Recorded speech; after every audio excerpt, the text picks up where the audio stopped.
Hi everybody, Dan Illman, Matt Bernier. The feature race at Oaklawn Park on Saturday, race number 8, the $125,000 Gazebo Stakes. Our Gazebo Stakes preview is presented by DRF Bets. Please sign up for a new DRF Bets account and accept a $200 free bet. No deposit required at drf.com/join. Please use the promo code FREEBET09. Let's take a look at the field of these 3-year-olds getting ready to go 6 furlongs in the gazebo. Steve Asmussen, a very healthy hand. The 2 direct dial, the 3 Matoli. Asmussen's Matoli, 96 Beyer speed figure last time out. That was a very fast race, 1-2 on the line. If you're looking at it strictly from a speed figure standpoint, Matoli is going to need to fall down and lose this race.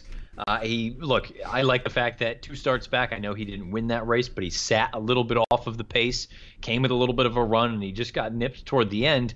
There's a part of me that wonders, one, why is Asmussen having 2 runners in this race if this horse is an absolute slam dunk? That's neither here nor there. But 2, with the post position draws, with direct dial just to the inside, who's no slouch, he's a nice little horse.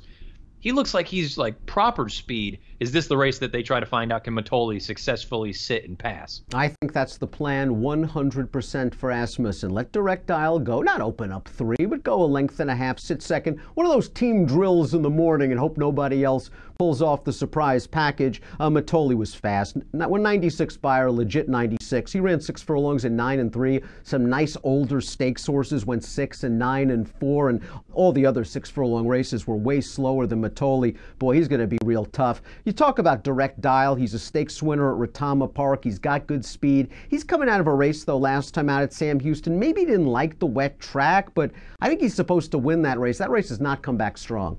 I was going to say I have written awful down, and no disrespect to anybody else that's coming out of that race, but I agree with you. Look, at even money, I know it was your first start in a few months, but you're probably supposed to get the job done there. Now, maybe if he catches some sort of a significantly biased racetrack here on Saturday, maybe he can turn the tables on his uncoupled stablemate, but to me, he's just not nearly as talented as Matoli. Maybe Bourne and Nixa, the number 4, just didn't want to go that 2-turn sprint at Delta Downs last time out. Got bumped a bit coming out of the gate, tried to commence a 4-wide bid entering the final turn, and then flattened out very badly. The races 2 and 3 back around 1 turn are good. Not good enough to beat Matoli, but good enough maybe to get a piece of this.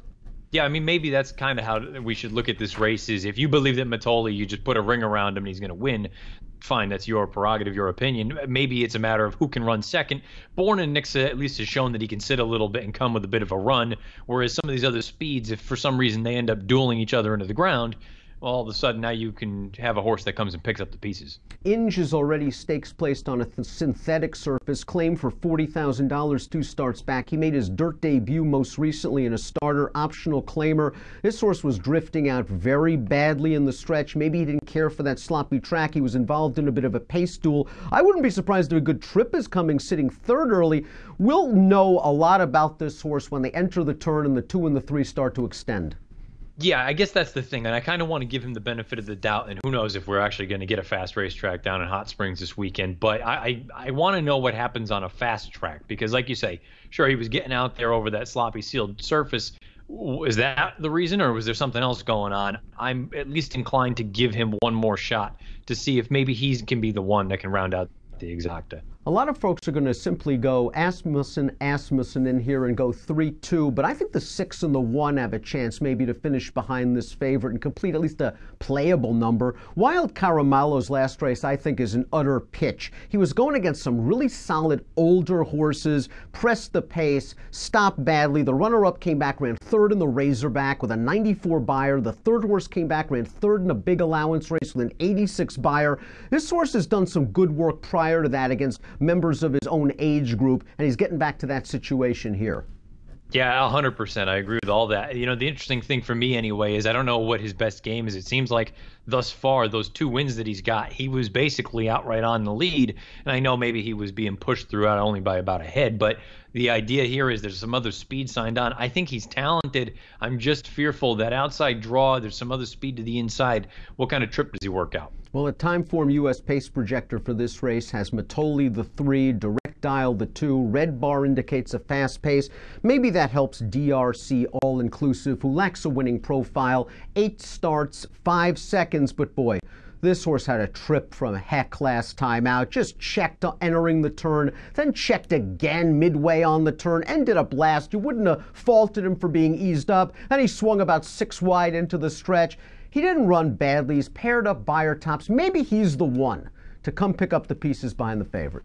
You know what? He's going to be a very, very fair number, 5 times second from 8 lifetime starts. The interesting thing, okay, maybe he's not fast right now, but he continues to take those little incremental steps forward from a Beyer standpoint. If you think he can get to, I don't know, we'll throw 77 or 78 out there, and if you think Mitole is just home free, maybe that 78 is good enough to run second at a good number. The problem is he's had trouble beating Wild Caramello, let alone Mitole in his career. That one has had his number. Let's take a look at our top selections now for the $125,000 Gazebo Stakes. We're both going to go with Mitole. He's going to be odds-on in here, and deservedly so. I think he kind of avoids a duel with Direct Dial, takes over at the top of the lane, and then the question is, who do you round out the exact or try with? I went with Inge, the 5-horse, just simply because he's the most sort of intriguing one to me outside of the other runners. I want to know if the sloppy sealed track is kind of what held him back most recently. He did some good enough things on the synthetic where I think at a decent number he could be the one to run second. But again, you can make a case for a number of them. The real key to this whole race is if Mitole can successfully get this job done, if he successfully sits, then now you've got to start wondering when and where do you stretch him out. Now, Rebel would probably be a very likely spot, you would think, at Oaklawn. He's got to get through the Gazebo first. 3-1-5-4 for me in race number 8 at Oaklawn on Saturday. If you're playing the nice Oaklawn Saturday card from home, please do so with DRF Bets. A $200 free bet, no deposit required, is there for you at drf.com/join.